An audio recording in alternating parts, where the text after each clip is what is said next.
Rookie running back Jonathan Taylor. What's wrong with this guy? We saw a horrible outing, 5 fantasy points in week 8 against Detroit. He was my start of the week because I thought it was an absolute smash play. I know a bunch of others did as well. Had 11 attempts for 22 yards, caught 2 balls for 9 yards, no touchdowns, didn't look explosive, was just running in the back of his O-lineman.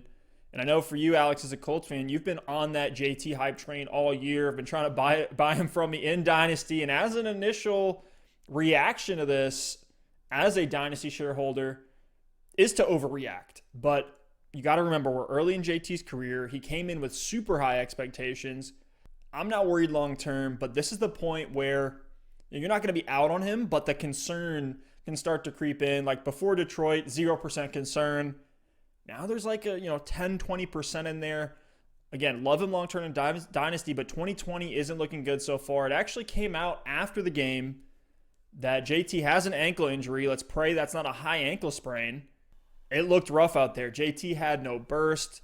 Again, this is against the Lions, and look at what Jordan Wilkins did with that same offensive line, same situation. The process was there with your start of the week. I mean, looking at what Jordan Wilkins did, and even Nyheim Hines in the receiving game shows me the process was there. Detroit gives it up to running backs. You think JT is coming in after the bye to get a big workload and be really successful. So I don't blame you one bit for all the hype this week with Jonathan Taylor. I thought it was going to be there too. And honestly, in Dynasty, I was trying to buy him from you because I was like, okay, if this is the breakout game, it's going to be over. Now, after this game, I'm like, thank goodness you didn't accept that offer.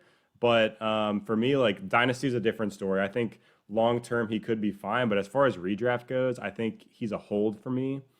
Someone who the Colts invested in. He's been getting carries all season long. I don't think they're just going to turn necessarily to Jordan Wilkins and leave Jonathan Taylor as the backup if he's healthy.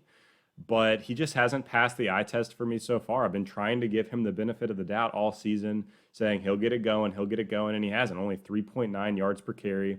Hasn't had really any breakaway runs, hasn't done anything to excite me at all. He's been just average in the receiving game.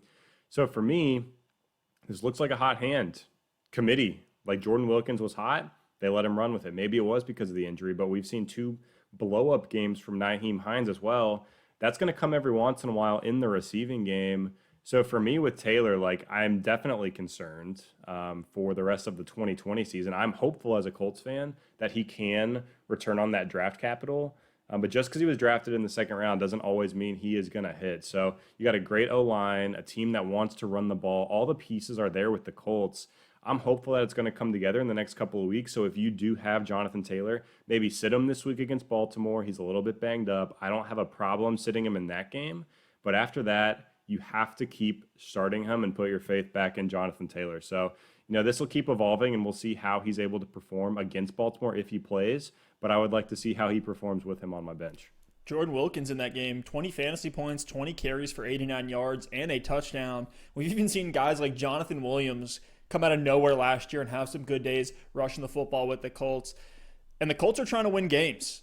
They aren't trying to spend the season to work JT in, get him ramped up. If he's not producing, they're going to move to Wilkins and Hines. So for now, I'm with you. I'm not plugging him into lineups until we see that he is back and healthy. I'm not just going to sell him for pennies on the dollar. If he's questionable going into the weekend, obviously I will sit him, and even beyond that. So I think it's one of those things where you gotta prove that you're back before we plug you back in for Jonathan Taylor.